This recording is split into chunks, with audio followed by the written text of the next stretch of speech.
न दोषस्तोत्रराशकम्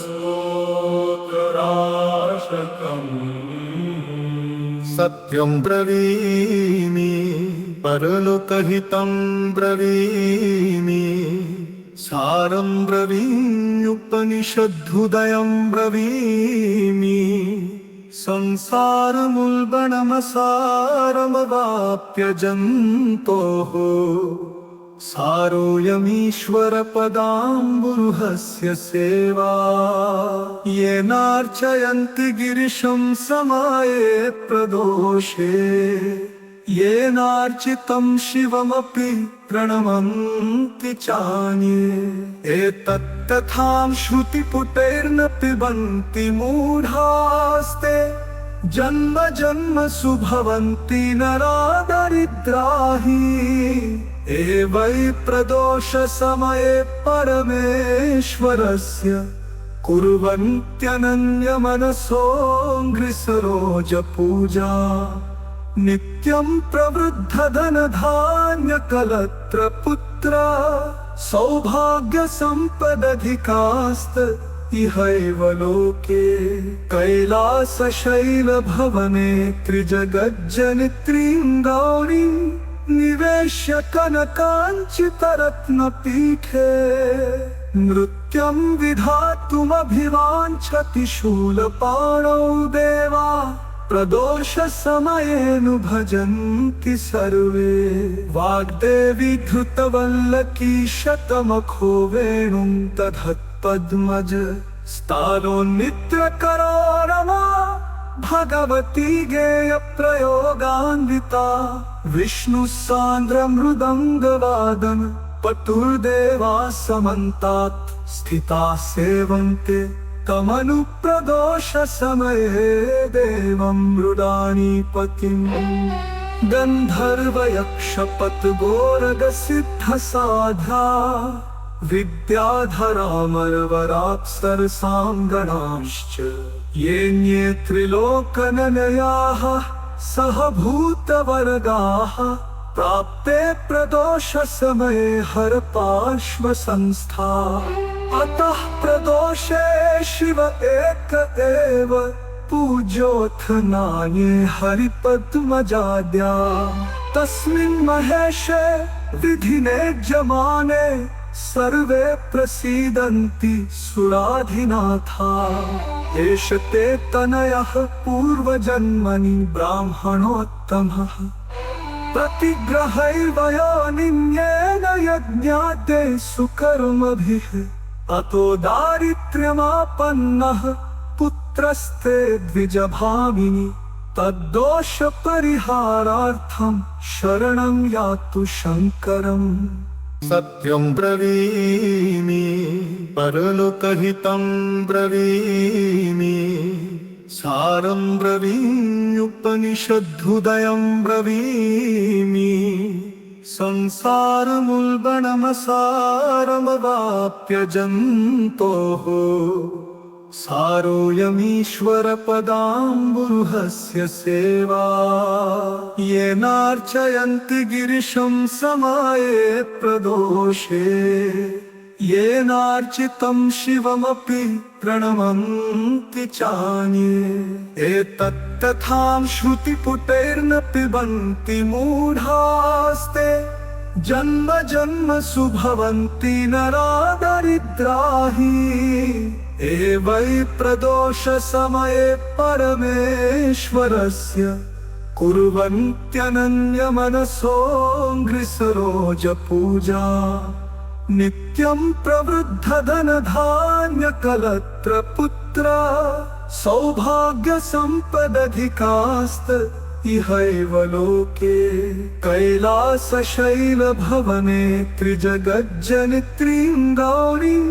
निवेश्य कनकाञ्चितरत्नपीठे नृत्यं विधातुमभिवाञ्छति शूलपाणौ देवा प्रदोषसमयेऽनुभजन्ति सर्वे वाग्देवी धृतवल्लकी शतमखो वेणुं दधत्पद्मज स्थानोन्नित्यकरो रमा भगवती गेयप्रयोगान्विता विष्णुसान्द्रमृदङ्गवादन पटुर्देवा समन्तात् स्थिता सेवन्ते तमनुप्रदोषसमये देवं मृडानीपतिम् गन्धर्वयक्षपतगोरगसिद्धसाध्या विद्याधरामरवराप्सरसाङ्गणांश्च येऽन्ये त्रिलोकनलयाः सहभूतवर्गाः प्राप्ते प्रदोषसमये हरपार्श्वसंस्था अतः प्रदोषे शिव एक एव पूज्योऽथ नान्ये हरिपद्मजाद्या तस्मिन् महेशे विधिने जमाने सर्वे प्रसीदन्ति सुराधिनाथा एष ते तनयः पूर्वजन्मनि ब्राह्मणोत्तमः प्रतिग्रहैर्वयोनिन्येन यज्ञाते सुकर्मभिः अतो दारिद्र्यमापन्नः पुत्रस्ते द्विजभामिनि तद्दोषपरिहारार्थं शरणं यातु शङ्करम् सत्यं ब्रवीमि परलोकहितं ब्रवीमि सारं ब्रवीम्युपनिषद्धुदयं ब्रवीमि संसारमुल्बणमसारमवाप्य जन्तोः सारोऽयमीश्वरपदाम्बुरुहस्य सेवा येनार्चयन्ति गिरिशं समाये प्रदोषे येनार्चितं शिवमपि प्रणमन्ति चान्ये एतत्तथां श्रुतिपुटैर्न पिबन्ति मूढास्ते जन्म जन्मसु भवन्ति नरा दरिद्राहि एवै प्रदोषसमये परमेश्वरस्य कुर्वन्त्यनन्यमनसो घृसरोजपूजा नित्यं प्रवृद्धधनधान्यकलत्रपुत्र सौभाग्यसम्पदधिकास्त इहैव लोके कैलासशैलभवने त्रिजगज्जनित्रीं गौरीं निवेश्य कनकाञ्चितरत्नपीठे नृत्यं विधातुमभिवाञ्छति शूलपाणौ देवा प्रदोषसमयेनु भजन्ति सर्वे वाग्देवी धृतवल्लकी शतमखो वेणुं दधत्पद्मज स्थानोन्नित्यकरो रमा भगवती गेयप्रयोगान्विता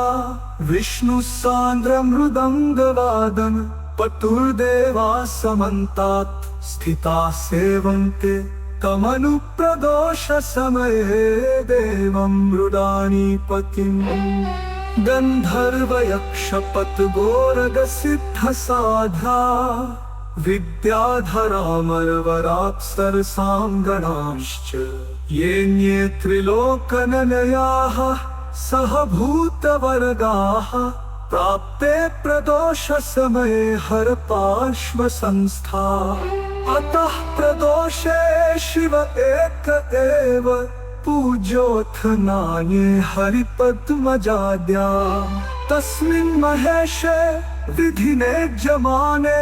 सर्वे प्रसीदन्ति सुराधिनाथा एष ते तनयः पूर्वजन्मनि ब्राह्मणोत्तमः प्रतिग्रहैर्वयोनिन्येन यज्ञाते सुकर्मभिः अतो दारिद्र्यमापन्नः पुत्रस्ते द्विजभामिनि तद्दोषपरिहारार्थं शरणं यातु शङ्करम् सत्यं ब्रवीमि परलोकहितं ब्रवीमि सारं ब्रवीम्युपनिषद्धुदयं ब्रवीमि संसारमुल्बणमसारमवाप्य जन्तोः सारोऽयमीश्वरपदाम्बुरुहस्य सेवा येनार्चयन्ति गिरिशं समाये प्रदोषे येनार्चितं शिवमपि प्रणमन्ति चान्ये एतत्तथां श्रुतिपुटैर्न पिबन्ति मूढास्ते जन्म जन्मसु भवन्ति नरा दरिद्राहि एवै प्रदोषसमये परमेश्वरस्य कुर्वन्त्यनन्यमनसो घृसरोजपूजा नित्यं प्रवृद्धधनधान्यकलत्रपुत्र सौभाग्यसम्पदधिकास्त इहैव लोके कैलासशैलभवने त्रिजगज्जनित्रीं गौरीं निवेश्य कनकाञ्चितरत्नपीठे नृत्यं विधातुमभिवाञ्छति शूलपाणौ देवा प्रदोषसमयेनु भजन्ति सर्वे वाग्देवी धृतवल्लकी शतमखो वेणुं दधत्पद्मज स्थानोन्नित्यकरो रमा भगवती गेयप्रयोगान्विता विष्णुसान्द्रमृदङ्गवादन पटुर्देवा समन्तात् स्थिता सेवन्ते तमनुप्रदोषसमये देवं मृडानीपतिम् गन्धर्वयक्षपतगोरगसिद्धसाध्या विद्याधरामरवराप्सरसाङ्गणाश्च येऽन्ये त्रिलोकननयाः सहभूतवर्गाः प्राप्ते प्रदोषसमये हरपार्श्वसंस्था अतः प्रदोषे शिव एक एव पूज्योऽथ नान्ये हरिपद्मजाद्या तस्मिन् महेशे विधिने जमाने सर्वे प्रसीदन्ति सुराधिनाथा एष ते तनयः पूर्वजन्मनि ब्राह्मणोत्तमः प्रतिग्रहैर्वयोनिन्येन यज्ञाते सुकर्मभिः अतो दारिद्र्यमापन्नः पुत्रस्ते द्विजभामिनि तद्दोषपरिहारार्थं शरणं यातु शङ्करम् सत्यं ब्रवीमि परलोकहितं ब्रवीमि सारं ब्रवीम्युपनिषद्धुदयं ब्रवीमि संसारमुल्बणमसारमवाप्य जन्तोः सारोऽयमीश्वरपदाम्बुरुहस्य सेवा येनार्चयन्ति गिरिशं समाये प्रदोषे येनार्चितं शिवमपि प्रणमन्ति चान्ये एतत्तथां श्रुतिपुटैर्न पिबन्ति मूढास्ते जन्म जन्मसु भवन्ति नरा दरिद्राहि एवै प्रदोषसमये परमेश्वरस्य कुर्वन्त्यनन्यमनसो घृसरोजपूजा नित्यं प्रवृद्धधनधान्यकलत्रपुत्र सौभाग्यसम्पदधिकास्त इहैव लोके कैलासशैलभवने त्रिजगज्जनित्रीं गौरीं निवेश्य कनकाञ्चितरत्नपीठे नृत्यं विधातुमभिवाञ्छति शूलपाणौ देवा प्रदोषसमयेनु भजन्ति सर्वे वाग्देवी धृतवल्लकी शतमखो वेणुं दधत्पद्मज स्थानोन्नित्यकरो रमा भगवती गेयप्रयोगान्विता विष्णुसान्द्रमृदङ्गवादन पटुर्देवा समन्तात् स्थिता सेवन्ते तमनुप्रदोषसमये देवं मृडानीपतिम् गन्धर्वयक्षपतगोरगसिद्धसाध्या विद्याधरामरवराप्सरसाङ्गणाश्च येऽन्ये त्रिलोकननयाः सहभूतवर्गाः प्राप्ते प्रदोष समये हर पार्श्व संस्था अतः प्रदोषे शिव एक एव पूज्योऽथ नान्ये हरिपद्मजाद्या तस्मिन् महेशे विधिने जमाने सर्वे प्रसीदन्ति सुराधिनाथा एष ते तनयः पूर्वजन्मनि ब्राह्मणोत्तमः